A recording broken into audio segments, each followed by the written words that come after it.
Oi, viajante da vida! Como está a sua relação com Deus? Na nossa próxima viagem, que vai ocorrer em 2 etapas, nós vamos conversar sobre a visão espírita de Deus.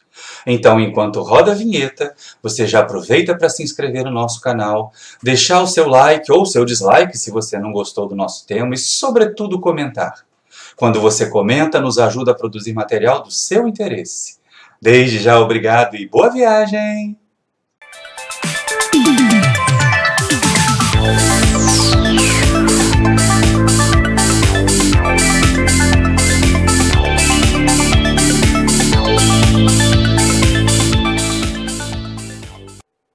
Queridos irmãos e irmãs da família espírita, bom dia, agora está valendo. É sempre uma alegria poder trabalhar com Jesus, cooperar com o Mestre das formas que nos forem possíveis, porque nós temos muitas deficiências ainda, nós ainda estamos vivendo a realidade humana com todas as deficiências que isso acarreta para nós, inclusive com as nossas dificuldades evolutivas. Então é lógico que quando nós temos a doutrina espírita como uma oportunidade de aprender e de servir com Jesus, é agarrar essa oportunidade apesar das nossas deficiências. Porque se a gente for esperar um estado de perfeição moral para cooperar com Jesus, a gente não vai cooperar nunca. Basta observar os tarefeiros que ele escolheu para trabalhar com ele naquele momento da divulgação da Boa Nova entre nós, e nós vamos perceber que Jesus não está esperando a nossa perfeição, mas está esperando o nosso esforço. Está contando com o nosso empenho. E a doutrina espírita, ela, consolador prometido por esse Jesus, naquele momento ímpar, em que os discípulos, tendo se percebido, ministros do Rei dos Céus, como apareceu, do Rei de Israel, pelo menos, aquela entrada triunfal de Jesus em Jerusalém, as pessoas cantando hosanas, deitando ramos no chão. E aí, vendo Jesus ser aclamado reis, os discípulos começaram a se achar ministros. Simão Pedro, então, estava se achando o primeiro-ministro.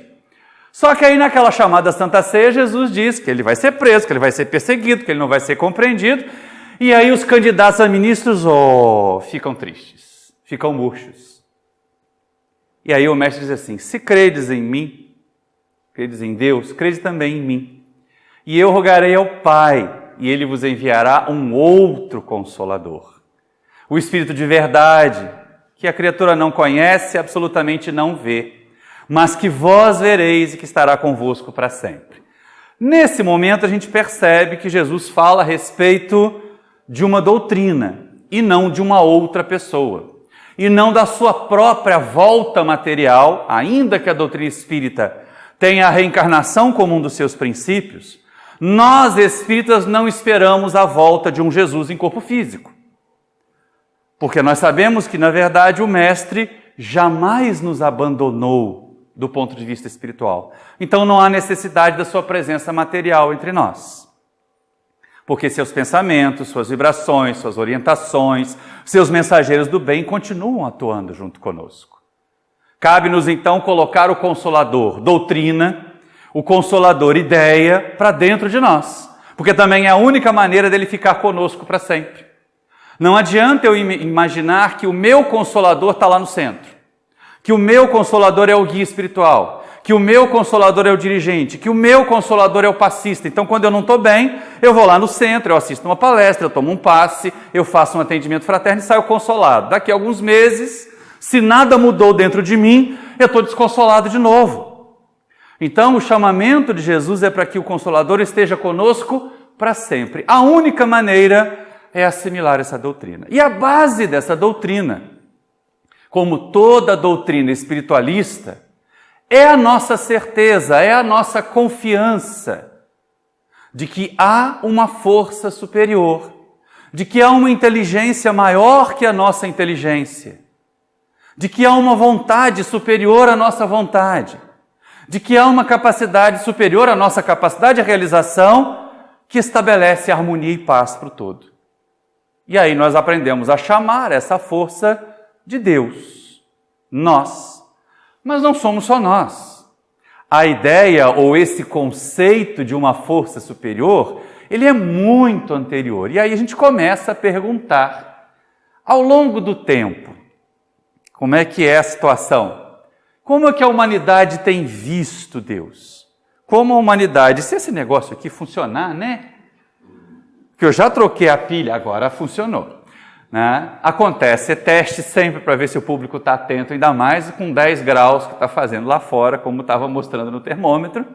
Vale a pena a gente dar essa despertada. Mas é a pergunta que se coloca, como a humanidade vê Deus?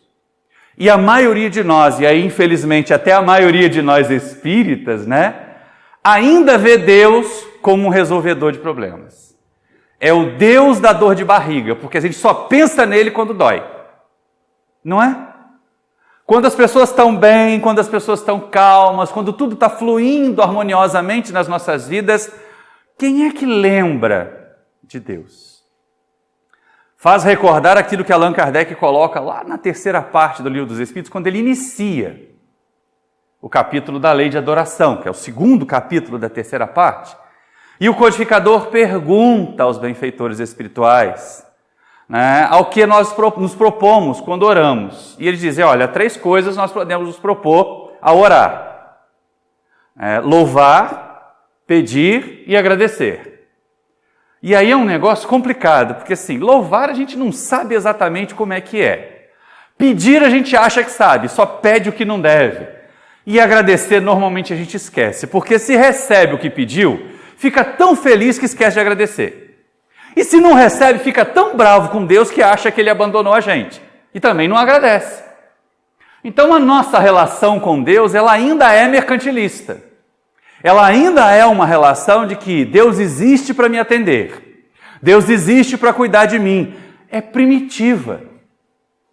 É a que deu origem à percepção daqueles elementos das sociedades mais antigas, mas já na fase em que nós entramos em provas e expiações, porque o elemento do primitivo no planeta, ele tinha uma ideia muito vaga, ele tinha mais temores do que convicções, mas à medida que as sociedades foram se ajeitando, foram se consolidando, né, as comunidades ancestrais, as civilizações antigas, por exemplo, as gregas, a romana, eles foram atribuindo àquilo que eles não conseguiam explicar forças divinas.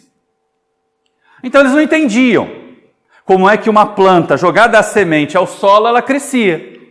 Então certamente tinha que existir um Deus para fazer a planta germinar. E aí tem os deuses lá da agricultura. Eles não entendiam porque que de repente um céu que estava azul se cobria de nuvens escuras e raios saíam dessas nuvens e até queimavam árvores. Matavam animais que estivessem no pasto. Então tinha que ter um Deus lá em cima jogando raios na cabeça dos outros. Jogando raios aqui para baixo. E a divindade, então, tanto no panteão grego quanto no panteão romano, estava muito associada às forças da natureza.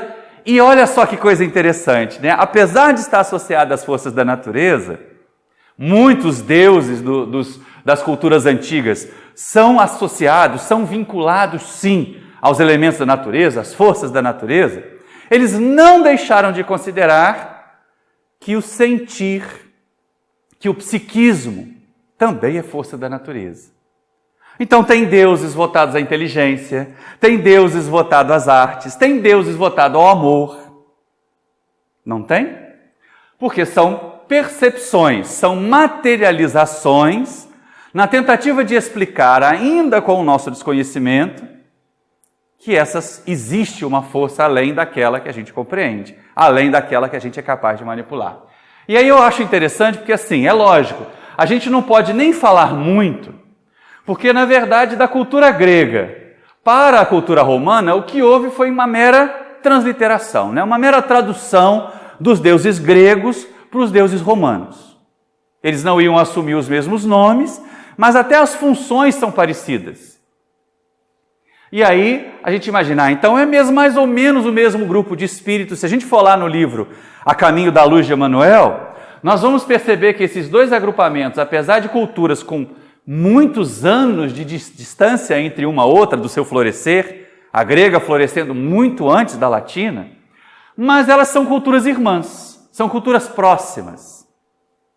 E a gente poderia dizer que era uma coisa pontual, mas não é não, olha só. Se nós pegarmos agrupamentos, sociedades, culturas diferentes, muito antes da grega e da romana, nós já tínhamos o panteão egípcio.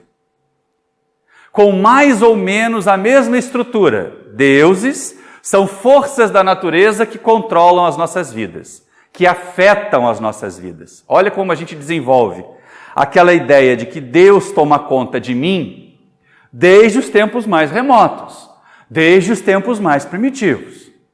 Ainda é uma relação não de cooperação com o Criador.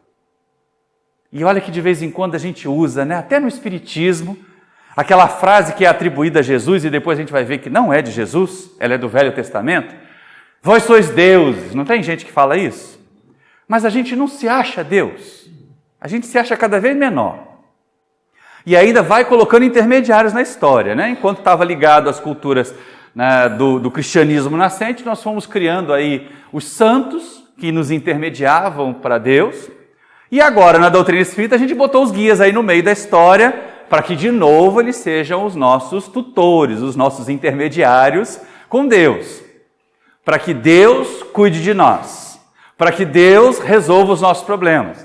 E a cultura escandinava também tem panteão, forças da natureza, todo mundo que gosta dos filmes da Marvel vai lá ver o Deus do Trovão, E o Deus da Farsa que estão ali. Mas, de novo, tentativas de explicar a existência de forças superiores às nossas. E a gente não vai ser discriminador e vai entender que na nossa América, naquelas civilizações que vieram formar os grupos pré-colombianos, nós também tínhamos deuses ligados às forças da natureza, deuses, principalmente aos animais. Olha só que coisa interessante. Mas a chuva, a flor, a faca, um instrumento que era utilizado para conquistar as coisas, tinha um Deus regendo isso. Entre os incas, maias, astecas. E os deuses africanos. O panteão africano, ele também é muito parecido com o grego, com o romano. Então, épocas tão diferentes. Então, isso já não é mais cultural. Isso é algo da própria humanidade, da nossa condição humana. E a doutrina espírita é boa beça nesse sentido, porque ela nos ajuda a entender. Espera aí, nós não somos esse pedaço de carne aqui. Nós não somos um amontoado de células, nós somos seres espirituais. E como nós temos a existência no corpo físico e a existência no mundo espiritual, quando no mundo espiritual fica mais fácil de perceber outras forças além da nossa. Outras inteligências muito superiores às nossas. Então, ao reencarnar ou assumir um corpo material, nós trazemos essa ideia e ela é inata. Ela faz parte de todos os seres. Raramente nós vamos ver isso lá no Livro dos Espíritos, quando Allan Kardec pergunta a respeito do ateísmo. E os Espíritos respondem que não há povos de ateus. Nunca houve. E certamente não haverá.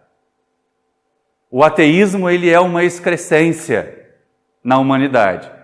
Ele é uma falha de percepção do que seja divindade. Então é aquela velha história. Como eu desconheço e como as imagens que me passam, imagina se nós hoje vamos ficar apegados a um Deus da guerra. E achar que ele está aí controlando esses massacres que vêm acontecendo. Há um Deus que está nos vulcões, como era, ou para os latinos, Vulcano, ou para os gregos. Aquele Hefesto que ficava lá produzindo nas suas fornalhas aço de alta qualidade e fazendo com que os vulcões entrassem em erupção. Gente, por favor. Nós passamos essa fase da infância espiritual. E chegamos à fase que é aquela que abre para nós a cultura ocidental de hoje, chamada monoteísta, a percepção de que todas essas forças da natureza, em todas as instâncias que nós já vimos, não é? Voltando aqui um pouquinho, os gregos, os romanos, os egípcios e os escandinavos, os africanos e os pré-colombianos da América, todos esses agrupamentos humanos associavam as forças da natureza a Deus. E aí chega-se a um nível de maturidade, lá por volta de mais ou menos uns 1800 anos antes da vinda material de Jesus à Terra, e essa ideia de que todas essas forças da natureza, na verdade, estão subordinadas a uma força maior, a uma causa primeira, a uma inteligência maior que as outras inteligências. E por isso mesmo, apesar do conhecimento da unicidade da divindade ser ancestral, fazer parte principalmente do sacerdócio de todos esses, até nas culturas antigas e culturas às vezes até anteriores à egípcia, como a gente vê em algumas ruínas celtas lá na Irlanda, que são anteriores às pirâmides, e ali há colocações, há ideias de que assim, não existe a deusa ou o Deus dos cristãos na época da transição, mas existe Deus, ou um Deus só. A deusa e o Deus são um Deus só, naquele conflito que acontece. A gente vê isso muito nas histórias das lendas arturianas, o conflito entre a chegada do cristianismo às Ilhas Britânicas, à Irlanda, e a cultura que já existia ali, que era a cultura celta. E é interessante perceber que os druidas, que não são sacerdotes, são sábios, e as sacerdotisas, eles tinham essa percepção de que, na verdade, quando os cristãos chegavam lá trazendo a ideia do seu Deus, era simplesmente mais uma representação dessa causa primeira, mais uma representação dessa inteligência suprema, e, portanto, a deusa deles, ou o Deus, a deusa mãe da cultura celta, ou o Deus dos cristãos, eram a mesma coisa. Eles compreendiam, o povão não. O povão precisava fragmentar, ainda éramos muito pequeninos. E foi isso que fez com que até hoje a gente precise de intermediários. A gente recorra aos santos, a gente recorra aos guias, para fazer contato com essa divindade, como se ela estivesse fora de nós. O problema é que quando a gente chega ao conceito do Deus único, ao conceito desta causa primeira dessa inteligência suprema, a gente já estava muito dominado por lideranças violentas, lideranças personalistas. E aí Deus é único, é verdade, mas ele é apresentado para nós como o Senhor dos Exércitos. Ou como o Alá de Maomé, e em ambas as situações, quem não pensasse igual não seria bem visto. Apesar de nós observarmos, tanto no Decálogo, que Moisés apresenta aos judeus, aos hebreus, como a expressão da lei divina, como nas suras de Meca, que estão no Alcorão, Deus não é apresentado como uma criatura violenta. Quem faz Deus violento e empalar os adversários é Moisés, para interpretar Deus para aquele povo ainda bravo. Quem faz Alá mandar passar os infiéis a fio de espada é Maomé. Quando ele é rejeitado em Meca, vai para Medina e aí as suras mudam completamente de tom. Por isso a gente tem os conflitos de hoje. A gente de vez em quando se escandaliza, não é? Oh céus, por que isso está acontecendo? Quer estigmatizar, quer rotular. Gente, em nenhuma dessas culturas o mal é a expressão predominante. Na verdade, nós teríamos assim, o Deus apresentado por Moisés, ele é todo de cuidado, de amor, de devoção. Não matarás é um dos mandamentos. E aí você vê os seguidores ou os interpretadores mandando matar. Moisés mandando empalar aqueles homens infiéis que habitaram com mulheres que não eram judias. Olha que coisa esquisita isso. E a gente começa a perceber que o problema não está em Deus. O problema está na maneira como nós interpretamos. Maomé certamente não, Alá certamente não mandou passar fio de espada os que não pensassem igual. Apesar de toda a pressão, apesar de todo o sofrimento que foi causado pelos cristãos àquele povo, fazendo com que o Islã tivesse, em algumas interpretações, em algumas mentalidades, esse viés mais belicoso. Mas não, há proposição de amor, ao reconhecimento de que Jesus é um grande profeta. E é interessante, os nossos irmãos islâmicos reconhecem Jesus mais do que os judeus, como um grande profeta. Então, na verdade, o problema são essas interpretações. E quando nós nos chocamos com a violência que hoje é apresentada pela mídia. Cuidado, gente. A gente tem que ter um cuidado danado, né? Com o que chega até nós. Nós vivemos a era das fake news. Nós vivemos a era do viés ideológico nas notícias. Então é necessário procurar várias fontes de notícias, não nos atermos a uma única. Nem deixar que nos enganem e dizer assim, olha, aquela fonte é contaminada, só a nossa fonte traz a verdade para vocês, que é o que tem tentado se fazer por aí. Então sejamos críticos, pesquisemos, olhemos outras fontes de conhecimento, tanto no que diz respeito à compreensão da realidade material da Terra, quanto no que diz respeito à informação sobre a vida do Espírito. Então hoje a mídia, querendo demonizar o Islã, apresenta como se todos os islâmicos fossem terroristas, e não são. A grande maioria não é. Mas se a gente quiser realmente fazer o povo baixar a bola, pensa o seguinte, olha, o Islã apareceu 600 anos depois de Jesus, depois do cristianismo, não é? É uma doutrina mais jovem, 6 séculos, em relação ao cristianismo. Vamos pensar o que nós cristãos estávamos fazendo há 6 séculos atrás? Mais ou menos ali por volta de 1400, 1500. Quantas fogueiras de Inquisição estavam acesas ainda, né? Quantos infiéis eram queimados vivos? Quantos médiums eram queimados vivos? Então é mero desenvolvimento. É mero tempo de maturação, de amadurecimento de uma determinada doutrina, para que se perceba nela o contexto da paz, do amor, do respeito ao próximo e não da imposição de ideias. Respeitemos a todas, todas merecem o nosso respeito. Assim como nós também respeitaremos a nossa doutrina, respeitaremos as prescrições que os amigos espirituais com tanto cuidado fizeram para nós. E aí a gente percebe o seguinte, olha, não é isso aqui. Isso é falha de interpretação. As criaturas que professam essas religiões não são, na sua generalidade, adversários do cristianismo. São irmãos nossos em evolução. Cada um seguindo o seu percurso, cada um seguindo aquilo que já tem condições de assimilar. E aí a gente percebe o seguinte, para Jesus, na visão de Jesus, que é Deus? Senhor dos exércitos? Aquele que manda matar os infiéis ou é simplesmente o Pai nosso que está nos céus? E olha só, Jesus fala nosso, de todos nós. De novo vamos recorrer a Emmanuel, o livro é A Caminho da Luz. Jesus é apresentado a nós ali como o grande governador espiritual do planeta. O nosso modelo e guia é apresentado no Livro dos Espíritos, então é o mesmo mestre que diz que Deus é Pai de todos nós. Não é só dele.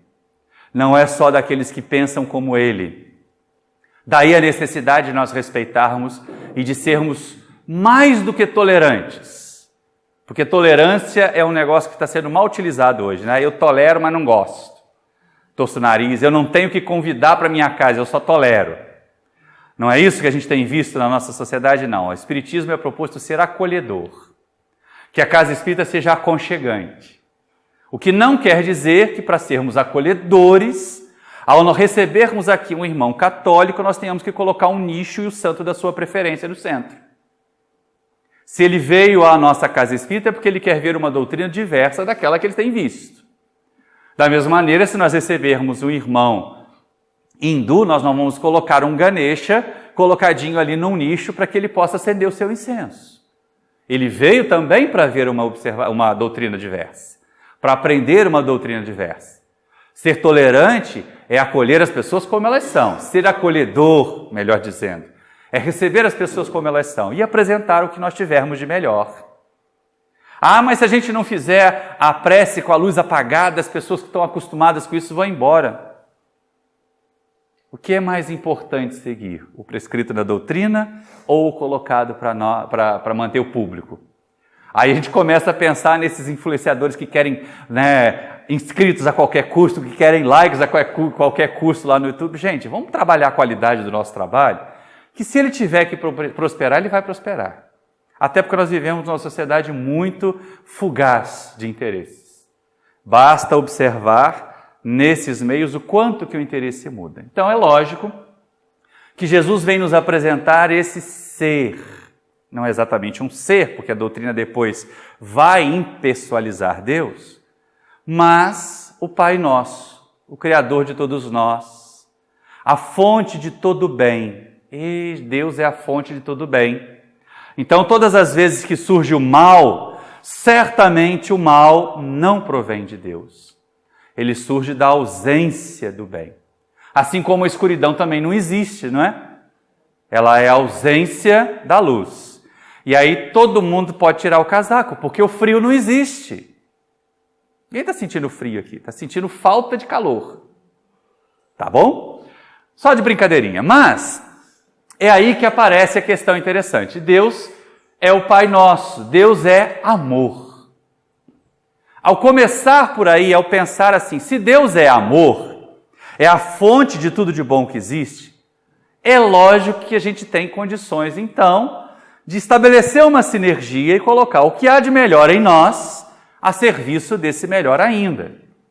E olha como isso aparece nos evangelhos. É a epístola de João, capítulo 4, versículos 8 e 16. Ele diz o seguinte: aquele que não ama não conhece a Deus, porque Deus é amor.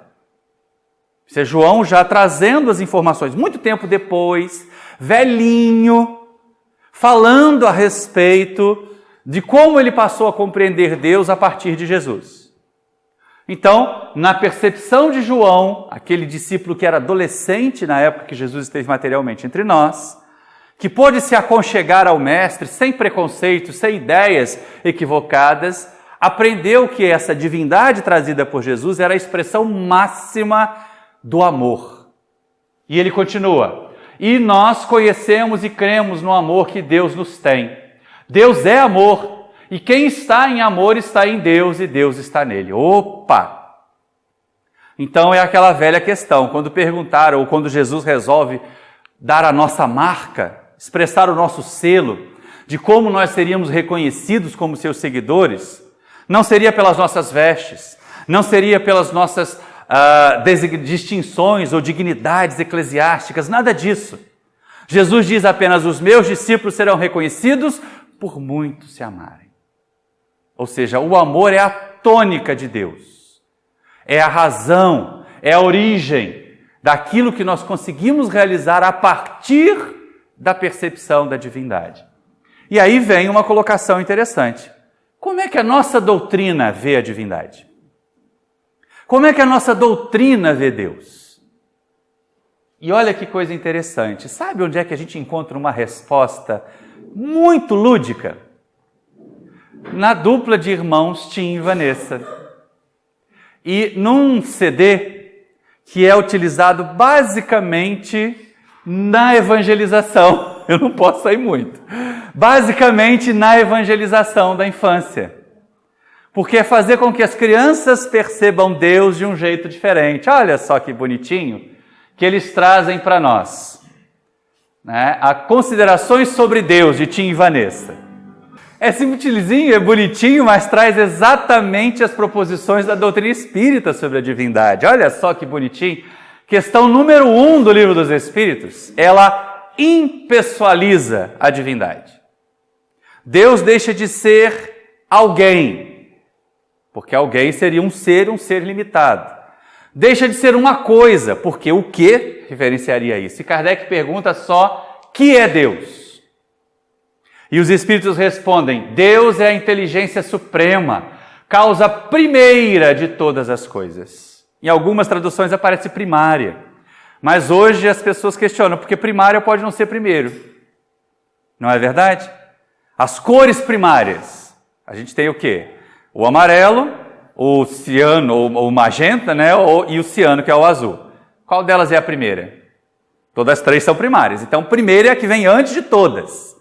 Deus é a causa primeira de todas as coisas. A inteligência suprema. Na voz da Vanessa fica muito melhor do que na minha. Mas, é interessante a gente perceber isso. Porque, se a gente pensar bem, tem necessidade de oferecer alguma coisa para Deus? Porque a gente imagina nas crenças antigas as tais das oferendas, dos sacrifícios feitos aos deuses. Faz sentido, do ponto de vista dessa concepção, de que ele é a causa primeira de todas as coisas, tudo que existe. Que me adianta oferecer um pombo a Deus se ele criou todos os pombos? Que me adianta oferecer um ramalhete de flores a Deus se todas as flores de todos os jardins têm origem nele? Então a ideia de barganha, a ideia de sacrifício, vai embora. A ideia de promessa, Senhor, se me curar dessa doença, eu vou subir de joelhos a escadaria da igreja tal e levar o membro de cera para depositar lá nos ex-votos. Gente, nada contra quem faz isso, mas podia usar o dinheiro desse objeto de cera e podia usar o seu joelho de uma forma mais inteligente, fazendo bem, cooperando com Deus, emprestando as suas mãos, emprestando a sua inteligência para que a obra de Deus continue. Não é isso que Jesus fala? Meu Pai trabalha até hoje, eu trabalho também? Na doutrina espírita a gente entende que Deus não para de criar um instante sequer. Nesse exato momento em que nós aqui, já espíritos há milênios, já na fase humana da evolução há milênios, estamos filosofando, estamos aprendendo sobre a divindade está a criar princípios inteligentes novos, que daqui a bilhões de anos serão humanos que estarão num outro seminário, provavelmente com um data show ou com aquelas transparências que aconteciam antigamente, falando de Deus. Ele não para de criar nunca. Olha que desperdício de tempo, de recursos. Imagina você matar um animal e oferecê-lo a Deus. É bem antigo, é bem primitivo, na ideia errada ainda de que se eu agrado a Deus, Deus cuida de mim. Se eu desagradar, Deus me manda ser escravo pelo outro povo invasor, como acontecia, como aparece no Velho Testamento, que Deus se aborreceu com os hebreus, aí foram lá os babilônios e escravizaram. Que Deus se aborreceu com os hebreus e foram os romanos e escravizaram. Ora, pois, não é bem assim, não é? Que o antigo faraó não conhecia José e a sua família, por isso escravizaram os judeus. É jeitinho de contar a história, cada um conta a história do seu viés. Mas, na verdade, só fazendo um parêntese, quando José do Egito vai para o Egito e vira o segundo em comando no Egito, ele era o segundo em comando de um faraó invasor, de um Ixo, que não era egípcio de verdade. Então ele é visto como um colaborador. Seria mais ou menos o que aconteceria se de repente alguém invadisse o nosso país, e aí me perdoem os nossos irmãos argentinos, e um argentino fosse nomeado primeiro-ministro. A hora que a gente retomasse o país, qual seria a nossa atitude? De ficar felizes com eles? Vai ver que é por isso que a gente tem essa rixa com a Argentina até hoje, só no futebol, gente. Só no futebol, tá bom? Nós somos irmãos, vivemos no mesmo continente, temos que juntar forças. Temos que ser acolhedores até nesse sentido. E a gente ainda vive tanta segregação, né? É carioca falando mal de paulista, é flamenguista reclamando de vascaíno. Tadinhos, eles estão acostumados a ser vistos há tanto tempo. Não fala mal deles, não. Né? Então são coisas que as pessoas, às vezes, em vez de somar, separam, dividem. E aí, lógico, perdemos forças. Tá? Então essa é a percepção espírita da divindade. Tá, tudo bem. Mas isso não satisfez Kardec, né? O codificador começa a pensar assim, lembra, Kardec se colocou em um bom período da vida, o professor Rivaio, não Kardec, mas o professor Hipólito Leon Denis Rivaio, que foi nascido e criado numa família católica, educado numa instituição protestante dirigida por Heinrich Pestalozzi, e depois, ao chegar em Paris, com aquela florescência ainda dos filósofos nihilistas, do questionamento dos vícios religiosos, se coloca como livre pensador. Era uma palavra ou um jeito simples de dizer que era ateu, ou de que não queria compromisso com aquela religião formal que ali estava. E aí, durante muito tempo, ele se colocou assim, um livre pensador. Eu não acredito em Deus. Precisa de Deus? Se Deus existe, o problema é dele. Muitos dizem isso, até sentir-se oprimidos por algum sofrimento. Até que venha para eles algum tipo de dor, e aí a gente fala, Deus dá dor de barriga. Porque as pessoas só lembram de recorrer a ele quando estão se sentindo mal. Ai, meu Deus, me ajuda. Tá? O indivíduo não acredita em Deus até que dá uma freada na traseira de um caminhão e esperar que o freio funcione. Meu Deus, não faz isso? Ateus da freada na Dutra. Olha só que coisa esquisita isso, né? Não. Então Allan Kardec questiona, mas peraí, como é que eu vou saber que Deus existe mesmo? Quais são as provas da existência de Deus? E a gente tem que ter um cuidado danado, né? Porque de vez em quando o nosso movimento espírita também dá umas exageradas. Cada coisa tem que estar no seu lugar. A grande proposta da doutrina espírita é ser uma filosofia espiritualista. Não é isso que aparece como subtítulo do Livro dos Espíritos? Nós já falamos até uma outra ocasião aqui que a doutrina espírita, as obras da codificação, ela na maioria das vezes elas têm subtítulos. Elas não têm só o título que nós estamos acostumados a ver na capa. Então o Livro dos Espíritos ele se chama O Livro dos Espíritos e Filosofia Espiritualista está lá como subtítulo. Da mesma maneira como o Livro dos Médiuns tem subtítulo, como o Evangelho tem um subtítulo, como o Céu e Inferno, classicamente, tem o melhor dos subtítulos, porque o subtítulo me parece melhor do que o título, né? Porque o título é o Céu e o Inferno. Puxa vida, mas isso aí é voltar à Idade Média.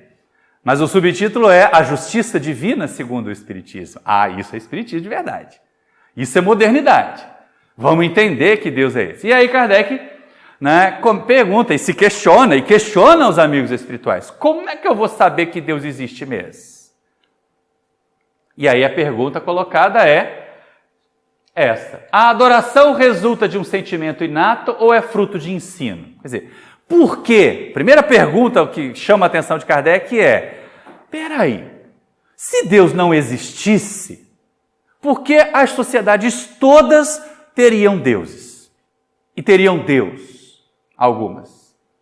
Não é esquisito que todas as culturas, como nós mostramos nos slides iniciais, que gregos, que romanos, que hindus, que egípcios, que escandinavos, que americanos pré-colombianos, que africanos, todas as culturas humanas tenham intimamente a noção de que existe uma força superior que as guia e as protege? É muita convicção para algo que não existisse, para uma fantasia. E aí Kardec pergunta, a adoração é um sentimento inato ou é fruto de um ensino? Quer dizer, a gente aprende que Deus existe ou a gente já nasce sabendo que Deus existe? E aí os Espíritos respondem, sentimento inato, como o da divindade. Por isso que eu coloquei essa questão. Quer dizer, a vontade de fazer contato com Deus, o desejo de se colocar sob a proteção de Deus é inato, já nasce com a gente. Assim como a convicção de que essa divindade existe. A consciência da sua fraqueza leva o homem a se curvar diante daquele que o pode proteger. Então é a consciência da nossa fraqueza. Isso é interessante. Porque a gente começa a perceber o seguinte, as criaturas que então tentam negar a divindade, elas estão colocando a sua própria personalidade acima de todas as demais. Eles querem ser tão superiores, que eles não precisam de Deus. Tem até uma historinha, um apólogo, que diz o seguinte, olha, os cientistas se reuniram, alguns desses mais orgulhosos, desses mais materialistas, e disseram o seguinte, olha, nós não precisamos mais de Deus, o homem é capaz de construir tudo, de fazer todas as coisas. Em breve nós criaremos também homens. E aí vamos competir com Deus. E a questão é o seguinte, mas nós vamos fazer homens de quê? Do barro da terra, como Deus fez, como está lá no Velho Testamento. Tudo bem, então faz o seu próprio barro. Não vem usar o meu. Aí eu quero ver como é que a gente vai fazer para criar. Do nada? Nós não somos criadores, nós somos só transformadores daquilo que Deus criou. A ciência vai até o ponto de transformar o que existe, mas a ciência não cria nada novo. A ciência não inventa, ela não faz aparecer aquilo que não existia antes, ela só transforma. E por isso mesmo a gente começa a perceber, se eu não criei, alguém criou. Se eu não fiz, alguém fez. Se a minha inteligência não foi capaz de fazer, existe uma inteligência maior que a minha, que é capaz de fazer. e que eu me coloco sob a proteção dela, sim, é verdade. Que eu reconheço a minha fraqueza em relação a ela, sim, é verdade. Mas que eu não devo esperar dela fazer o que é tarefa minha. Como nós somos acomodados na relação com Deus. Como nós esperamos que Deus cuide de nós. Deus sempre cuida de nós, através de nós mesmos. E aí vem outra questão do Livro dos Espíritos que é muito interessante, que é a 649. Em que consiste a adoração? Na elevação do pensamento a Deus. Pela adoração, o homem aproxima sua alma de Deus. E aí é aquela questão da adoração como uma aproximação, como reconhecimento, como a sintonia com a divindade. E não a exaltação. Ninguém, para adorar, precisa pegar um caixote de feira, colocar na praça lá no centro de Mendes e começar a dizer: Deus é grande, Deus é grande. Eu estou louvando a Deus, estou adorando meu Senhor, eu te adoro. Por atos exteriores, por palavras, por cantorias. Pior, adoram a Deus no culto e depois fazem sinal de arminha quando vão nas passeatas. Ah, pelo amor de Deus, que cristianismo doido é esse que a gente está vivendo? Onde é que está o bom senso dessas pessoas? E aí a gente começa a perceber que adorar não é um ato exterior. Lembra quando Jesus recomenda a respeito da prece? Que nós nos fechemos em nosso quarto, fechemos as portas, as janelas e oremos em segredo. Porque Deus, que sabe o que se passa em segredo, saberá nos atender. Essa seria a adoração de fato. Todos os atos externos que levam a gente a considerar a bondade de Deus, o cuidado de Deus para conosco, eles não são inúteis não, gente. Eles são a nossa forma coletiva de expressar essa adoração, mas eles não podem ser só isso. Não é? Eles não podem ser só essas coisas. E aí Kardec prossegue. Houve povos desprovidos de todo sentimento de adoração? E os espíritos atacam, né? Não, porque jamais houve povos de ateus. Jamais houve povos de ateus. Vamos procurar perguntar aos cientistas, aos que pesquisam na história, aos que fazem essa viagem na antropologia, na arqueologia, dos objetos das criaturas das sociedades antigas, sempre há elementos de culto. Sempre há elementos que mostram essa vinculação entre o ser aqui e a crença que ele tem em uma divindade, em seres superiores. Todos compreendem que acima deles há um ser supremo. Então, o que é o ateísmo de verdade?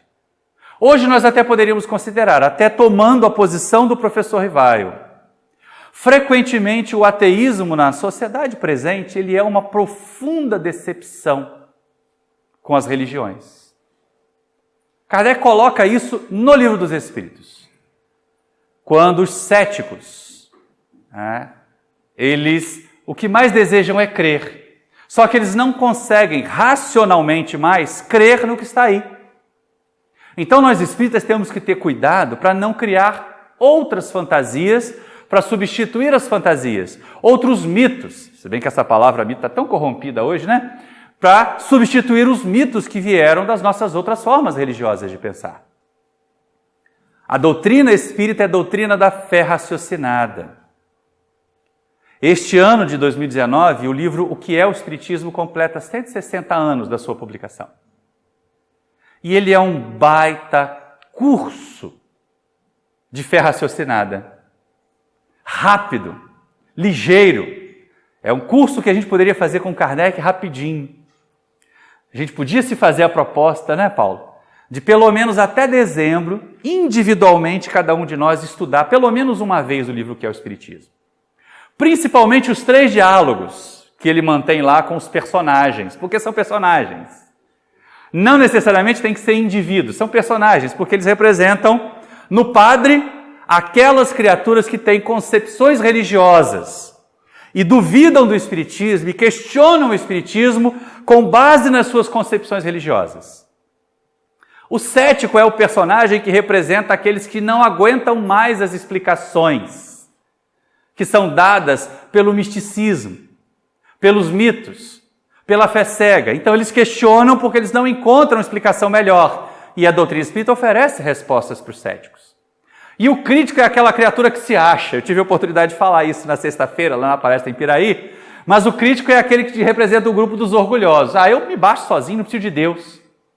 Tá? E se alguém disser que tem Deus, vai diminuir a minha importância, porque aí eu deixo de ser o grande filósofo, eu deixo de ser o grande cientista, eu deixo de ser o PhD dentro da universidade. Como tem criaturas vazias, com títulos acadêmicos que as enaltecem, mas que elas mesmas estão infelizes. Puxa vida, que triste isso. Que difícil perceber que as criaturas estão se deixando conduzir dessa forma. Então a gente tem a percepção, naturalmente nós somos teístas. Nós temos essa certeza de que existe uma causa primeira, uma inteligência suprema, uma força superior a nós. Então o ateísmo é uma excrescência. Ele é uma doença que acomete algumas criaturas porque elas se decepcionaram profundamente. Com a religião, provavelmente não, porque elas conhecem pouco da religião. Mas elas se decepcionaram profundamente com os religiosos. Eu tenho acompanhado alguns companheiros que trazem ideias, que comentam, principalmente coisas de atualidades, e que se colocam como ateus. Até porque a gente lida num ambiente em que o ateísmo parece ser uma coisa muito marcante. E aí eles colocam assim, quando eles começam a compreender, principalmente a mensagem de Jesus, eles dizem assim, isso é Jesus, mas o que as pessoas estão fazendo aí fora não é Jesus, então é por isso que eu prefiro não acreditar. Porque se eu tiver que acreditar, eu vou ter que ser igual àquela criatura. Eu vou ter que ser igual àquele influenciador digital que defende Jesus Cristo, mas que manda dar uma voadora na cara de quem está falando contra o mito dele. Eu prefiro não ser cristão desse jeito. E aí eu paro e penso assim, desse ponto de vista, essa criatura tem razão de ser ateu. Porque realmente as práticas dos seguidores das diversas religiões hoje em dia têm deixado a desejar. Eu fico imaginando os espíritos de Moisés, de Maomé, de tantos outros olhando para os seguidores das suas doutrinas aqui e dizendo, ai meu Deus, eu não ensinei nada disso, Senhor. Como é que eles não entenderam, né? Vocês pensam na sensação dos discípulos que viraram apóstolos e de Jesus durante a Idade Média, quando as fogueiras se acenderam e quando as cruzadas foram levar a mensagem do Cristo a fio de espada para a Palestina. Deve ter sido uma decepção profunda com os seguidores. Então o problema não está na religião, o problema está nos religiosos. E aí fica o alerta para o movimento espírita, um alerta que está inclusive expresso em literatura séria. Manuel Filomeno de Miranda, psicografia de Divaldo Pereira Franco e o livro Perturbações Espirituais. Cansados de atacar o espiritismo de fora para dentro, agora as forças sombrias tentam atacar o espiritismo de dentro para fora. Através dos nossos equívocos, das nossas vaidades, das nossas intrigas, causando separação dentro de uma mesma casa espírita, causando separação dos elementos do movimento espírita local, regional, e é uma confusão danada. É um tal de agrupamento querer virar um bispado espírita, isso não existe. O movimento de unificação, ele tem que ser consultivo, não deliberativo. Não dá para as criaturas chegarem assim, olha, você está desobedecendo tal organização que é a regional. Mas está atendendo a doutrina espírita? Está divulgando a doutrina espírita? Coerentemente? Então não tem problema nenhum de fazer. Sejamos mais espíritas e menos clericais. Cuidado com a estrutura clerical que tenta se estabelecer no movimento espírita. A gente tem que ter o equilíbrio para que o movimento espírita nos ajude a crescer. E aí a gente tem essa mesma situação. Daqui a pouco nós vamos ter os ateus decepcionados com o espiritismo. Os ateus decepcionados com o médium assediador. Ainda bem que lá em Abadia de Goiânia aquele médium nunca foi associado de fato à doutrina espírita. E sempre há o movimento católico, tinha lá a imagem de santo. Espiritismo era o que não acontecia ali, embora houvesse realmente a presença de espíritos, houvesse realmente algumas curas de corpos. E aí vem o alerta, olha o perigo de nós focarmos naquilo que não é o objetivo primordial da doutrina. A doutrina espírita não tem o objetivo de curar corpos, tem o objetivo de curar almas. A nossa associação com a divindade não é para que ele resolva os nossos problemas. Senão nós viraremos mais uma vertente da tal teologia da prosperidade que graça nas igrejas neopentecostais. Em que se eu fizer a oferta a Deus, Deus vai me dar em dobro. E a gente tem a percepção de que Jesus ensinou para a gente diferente. Jesus ensinou a gente a dividir. Se a gente tinha 2 pães, passa a ter 1. Se a gente tinha um carro e fazia transporte individual, agora a gente tem o carro e faz transporte solidário. De vez em quando vai de carona com alguém. A dividir. E não a aglomerar, a aglutinar. Então eu vou lá no centro tomar um passe, vou doar a cesta básica para ver se eu consigo um emprego melhor do que eu tenho agora. Para ver se a financeira não toma minha casa que está com 10 prestações atrasadas. Isso não funciona em espiritismo.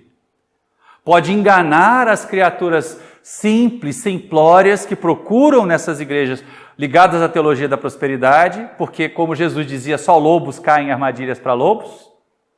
Se a pessoa não estivesse pensando em fugir do trabalho, querendo o benesse de Deus, ela não seria iludida para dar o dinheiro dela para um pastor corrupto, para um dirigente corrupto dessas instituições. Então estejamos alertas, só lobos caem em armadilhas para lobos. O que nós no movimento espírita não podemos fazer é assumir essa atitude. Já pensou botar uma placa ali fora do Vicente Paulo? Reunião de curas, cirurgias espirituais. Vai encher, vai dar volta lá na rodoviária a fila. Mas é doutrina espírita? Não necessariamente. Nada impede que os amigos espirituais nos ajudem inclusive a encontrar o diagnóstico correto, o tratamento correto para a enfermidade do nosso corpo físico. Mas não é a meta, não é o objetivo da doutrina espírita. Aí está a ciência, aí está a medicina como instrumento. Os médicos também são a mão de Deus em ação.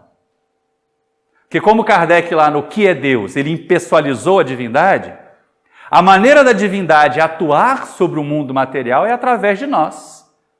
Então, quando alguém fala de mão de Deus, está falando dos trabalhadores que colocam as suas mãos a serviço da obra da divindade. De voz de Deus, está falando dos divulgadores que colocam a mensagem, de acordo com as leis divinas, a serviço da divindade. Da inteligência de Deus, do pensamento de Deus, ele fala a respeito dos nossos pensamentos e das nossas ações que refletem Deus para a Terra. Porque Deus não é uma entidade, não é um ser limitado, não é uma coisa. Todos nós, de certa maneira, podemos ser a expressão de Deus na Terra. Depende de como vivemos, depende de como agimos. E vamos com Kardec que a gente aprende mais, né? Na questão 652, ele pode colocar assim, pode-se considerar a adoração como tendo a sua fonte na lei natural? Quer dizer, é natural para nós crer em Deus? E aí fica aquela oposição. O ateísmo, ele é uma excrescência, ele não corresponde à realidade, ao que é natural para nós, o natural para nós é crer. Então Kardec pergunta, crer em Deus é natural?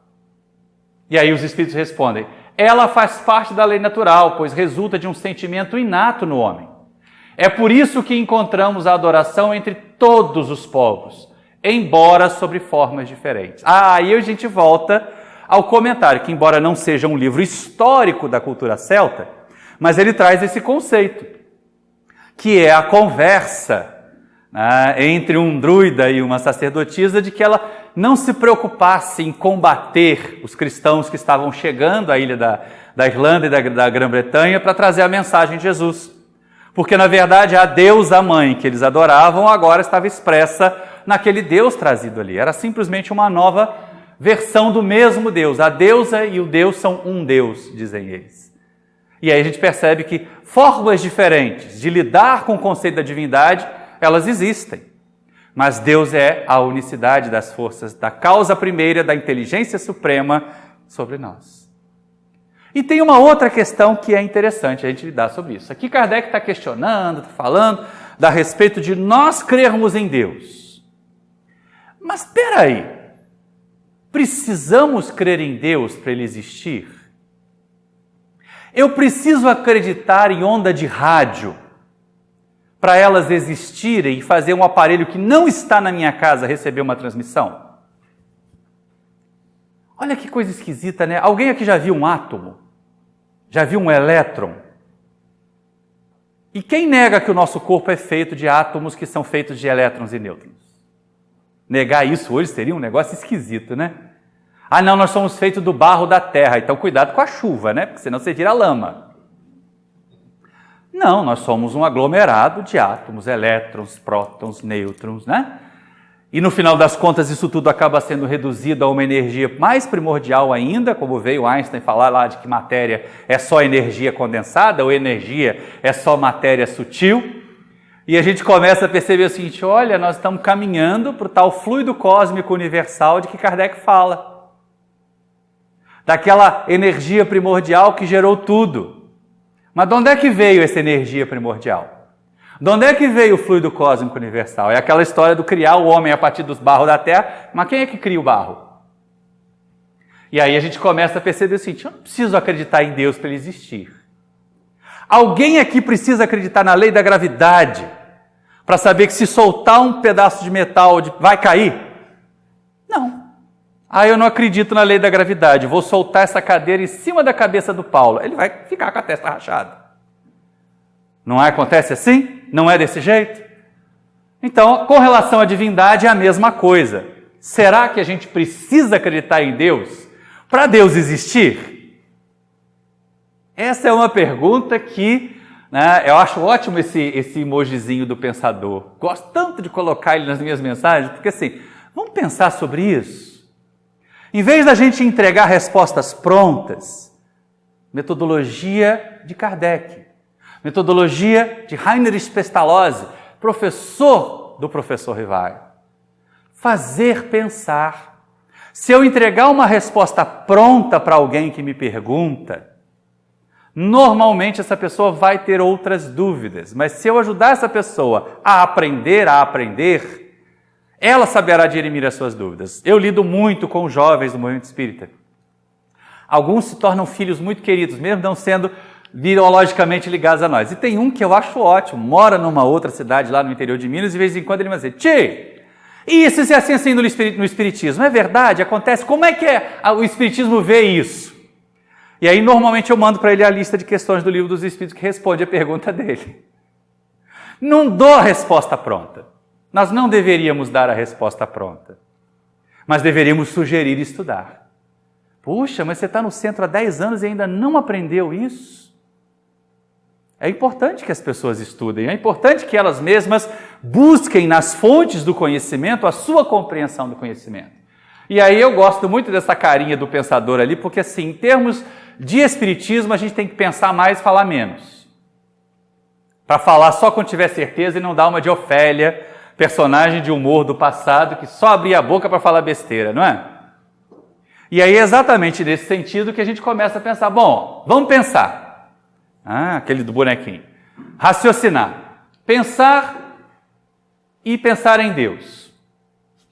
Há criaturas, e aí vamos perceber como é que está a nossa sociedade hoje. A gente pode dividir em 3 grupos. Existem aqueles que não pensam, são os ligados à fé cega. O pastor disse, o sacerdote disse, o presidente do centro disse.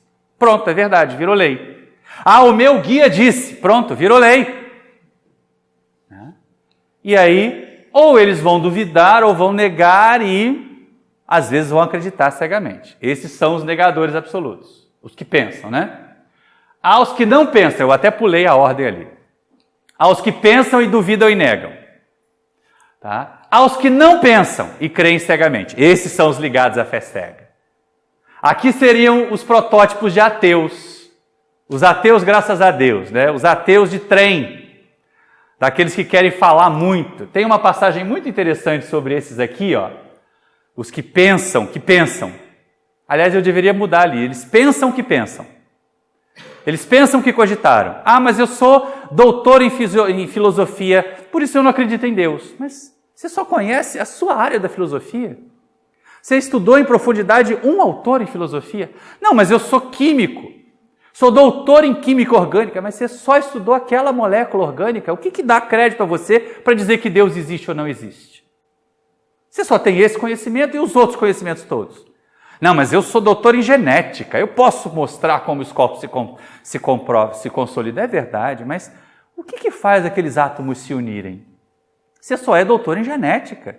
E a física, e a química, e a matemática da vida? Como é que estão na sua cabeça? Então, como é que dá para você pensar e dizer que Deus não existe? Aí conta-se, ela é um apólogozinho, né?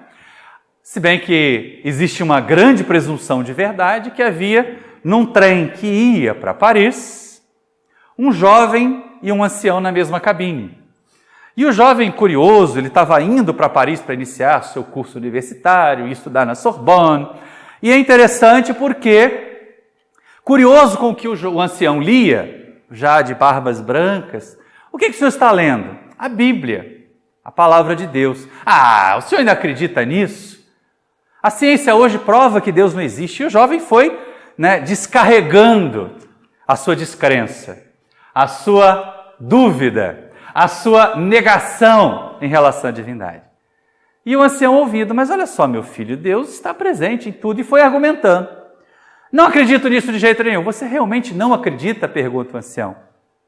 Que Deus existe? Não. Como eu tenho que saltar na próxima estação, aqui está o meu cartão. Me procure na universidade e nós conversaremos mais. Quando o garoto leu o cartão, era simplesmente Louis Pasteur. A moral dessa história, pouca ciência nos afasta de Deus. Muita ciência nos leva até Ele. A gente até vai falar mais adiante sobre isso.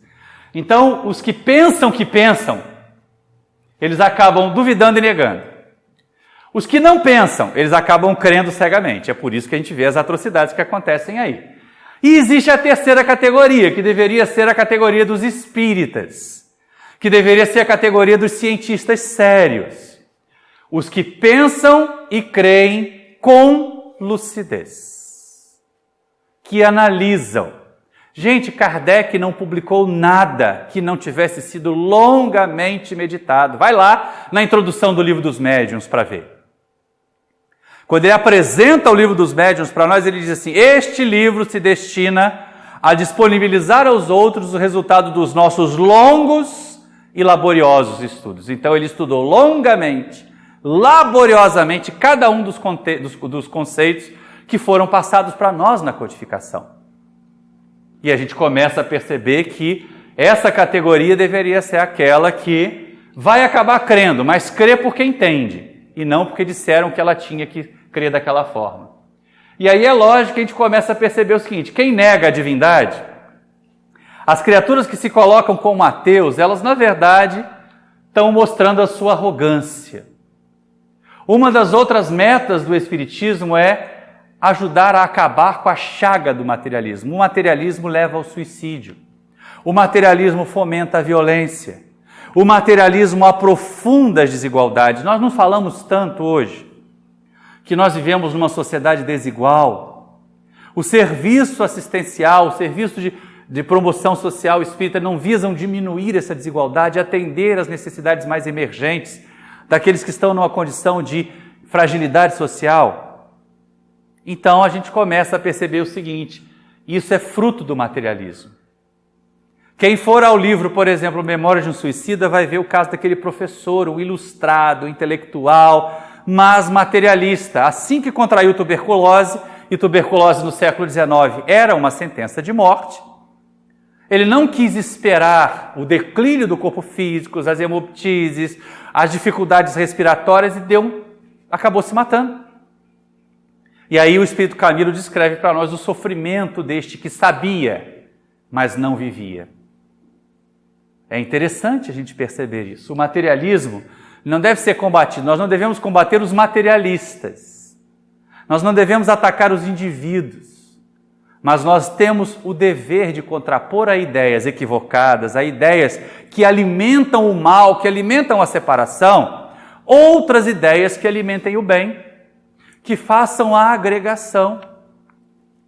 A gente tem que ter um cuidado danado. Tem um monte de gente que saiu de grupo do WhatsApp da família no ano passado, não foi? Por causa de briga política. Gente, isso faz sentido em doutrina espírita? Não faz nenhum, né? Principalmente a tolice. Porque, como a gente brincou, os mitos acabam todos caindo, estão desmoronando aí.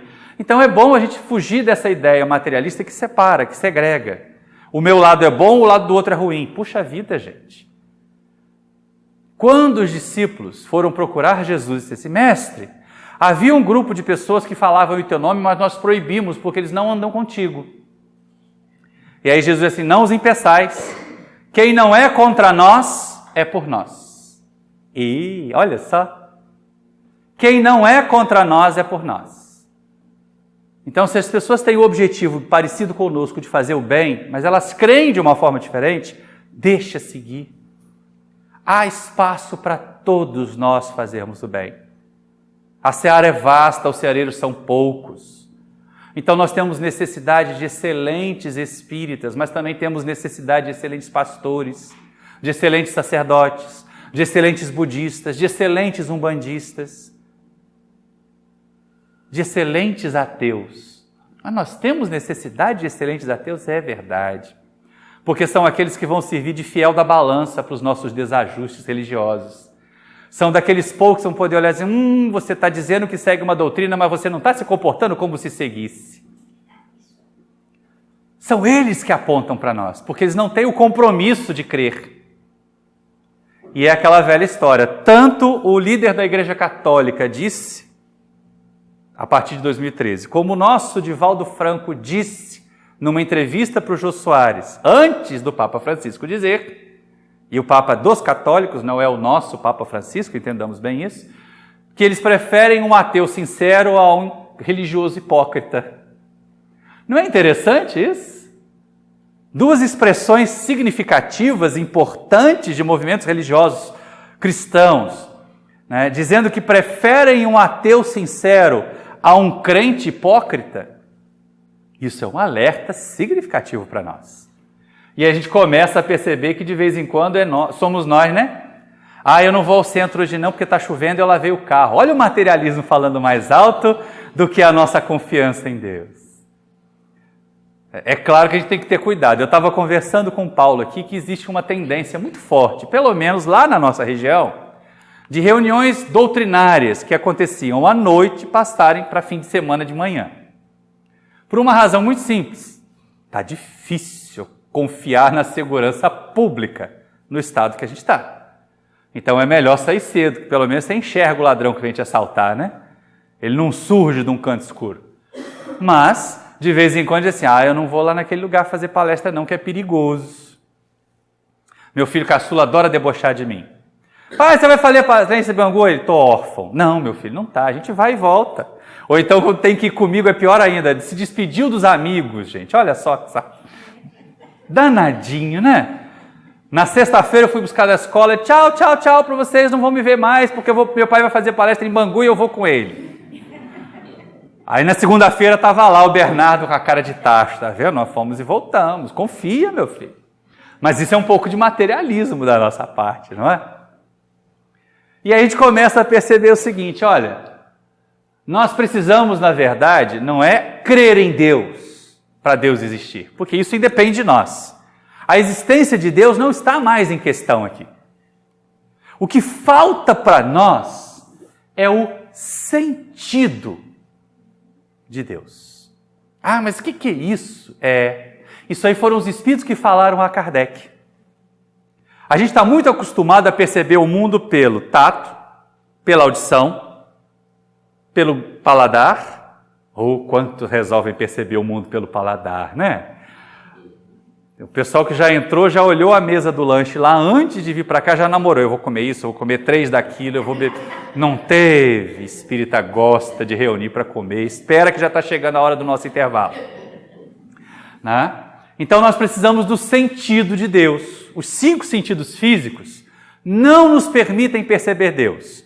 O 6º sentido, que seria a mediunidade, também ainda não nos ajuda a compreender Deus. Mas ajuda a perceber que tem alguma coisa além dos 5 sentidos materiais. Já é um passo. E aí os Espíritos dizem que falta para nós um sentido para compreender Deus. E aí é um sentido de Deus em nossas vidas. Porque não adianta só eu saber, né? Gente, traça come livro do começo ao fim da vida. E é burra que dói, né? Começa a subir na parede, a gente vai lá e... Principalmente quando não tem preocupação de manter a parede limpa. Matou a traça. E ela se alimentou de livros durante a vida inteira. Então, só conhecimento não basta. É preciso viver o conhecimento que nós adquirimos. E é isso que é chamado a atenção para nós na questão, nas colocações que são apresentadas. Nós precisamos encontrar Deus, mas onde? Onde está Deus? Pois é. Onde estão gravadas as leis de Deus? Essa todo mundo deve saber, porque essa é uma pergunta que Kardec fez no Livro dos Espíritos. Na nossa consciência. E aí toda vez que eu tenho que sair de casa para encontrar Deus na igreja, toda vez que eu saio de casa tenho que encontrar Deus no centro espírita, tem alguma coisa errada no meu entendimento de Deus. Eu não estou sabendo direito o que eu estou fazendo. E aí a gente começa nessa história. Vou entender Deus ou vou conhecer Deus, encontrar Deus pelos caminhos da ciência. Tem uma passagem que eu acho muito interessante no Livro dos Espíritos, porque Kardec diz assim, o materialista, lá na introdução do Livro dos Espíritos, né? O fisiologista acostumado a perquirir as células, os nervos, né? Ao ver num corpo físico morto, que não se evola dele o espírito, ou não acha o espírito debaixo do seu escalpelo, nega a existência do espírito. Os cientistas que levantam pedras, que olham fósseis e não encontram um dedo de Deus, uma marca da divindade, quando na verdade todas as coisas que existem são marcas da divindade, não é? E aí nega Deus. Então cuidado, porque a ciência ela pode ser muito presunçosa. Se a gente não aprofunda, e o mais importante, olha como é que é desafiador para aqueles de nós que trabalhamos na área de ciência, e eu me coloco nesse grupo, dada a nossa tarefa profissional. Mas não ser o cientista que conhece muito de pouca coisa. Na verdade, é desafiador compreender Deus e vai exigir de nós mais de uma existência material, porque nós vamos ter que aprender muito de muito. Não adianta eu ser um excelente fisiologista e não saber que matemática e química que eu não vou conseguir compreender Deus. Não adianta ser um excelente engenheiro e não saber psicologia e não entender de psiquismo e não entender de neurologia, que eu não vou compreender Deus. Porque eu vou estar lidando, eu vou buscar Deus na criação. Eu vou buscar Deus nas marcas que Deus deixa no mundo em que nós estamos. E aí a gente começa a pensar, olha, gera muitas vezes materialistas tolos. A história do jovem lá no trem com Louis Pasteur. Pouca ciência afasta de Deus, muita ciência leva até ele, aquilo que a gente já tinha até comentado antes. E é interessante perceber o seguinte, Divaldo Franco, esse é um CD, eu não sei se tem em vídeo, mas tem um CD que fala a respeito do livro do Dr. Cressy Morrison. O título do CD é um tanto presunçoso, é verdade, provas científicas da existência de Deus. Não. O Dr. Cressy Morrison não apresenta provas científicas da existência de Deus. Mas ele como um cientista, ele como diretor do Museu de História Natural em Nova York, no seu tempo, que esse livro já é bem antigo, ele traz para nós argumentos filosóficos muito bem embasados em ciência. No conhecimento científico do seu tempo, no conhecimento científico da sua época. E aí sim, o que nós temos na palestra que o Divaldo faz e temos no livro do Dr. Cressy Morrison é um conjunto de argumentos filosóficos muito bem embasados na percepção da ciência do seu tempo. E quando a gente começar a mexer com isso, a partir do intervalo, a gente vai entender, esse é o livro que foi publicado, 7 razões por que um cientista crê em Deus. É o livro do Dr. Cressy Morrison. E após o nosso intervalo, Neide, 15 minutinhos? O nosso intervalo vai durar uns 15 minutinhos. O pessoal do YouTube agora também pode ir lá, beber uma água, né? E daqui a 15 dias vocês vão ter a segunda parte do seminário. Essa é a vantagem de quem veio.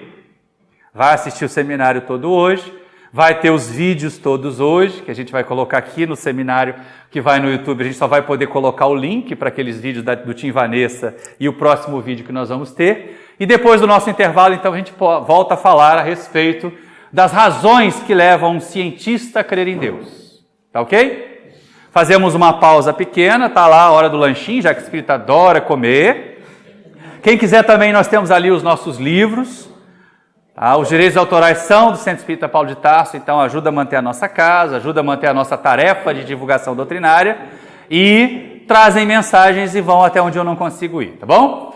Um grande abraço a todos, um abraço ao pessoal que está lá assistindo pelo YouTube, daqui a pouco a gente volta.